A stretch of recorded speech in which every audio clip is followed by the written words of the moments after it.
So I was introduced originally to the Curran Foundation when my mother was at St Vincent's. The surgeons, the doctors, just so many people who are so caring and helpful. It's important to us that we're supporting people that we think are really out there, sort of making a real demonstrable difference. My father was having a stent put in through an angiogram, and while that was happening he was talking to Professor Muller, and he was explaining what he did, and Professor Muller was talking to him about some of the advancements that were being made through angiograms and the ability to put heart valves into people through an angiogram.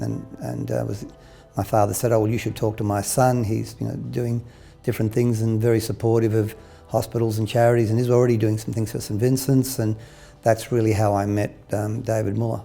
What I think is really special about the Curran Foundation in particular is how easily that they can demonstrate, the difference that they make with, the money, that's given to support some of their programs. That also then relates back to us being able to easily communicate to our staff the sort of programs that, that we as a business are a part of, but then also, that our family support, and also by virtue of that, they support through the work that they do. It gives you the ability to give back and help so many people in so many different walks of life, and for me, having that legacy left behind me with Rolando and the rest of the management team, it fits well with St Vincent's and the Curran Foundation, because the culture at St Vincent's is different.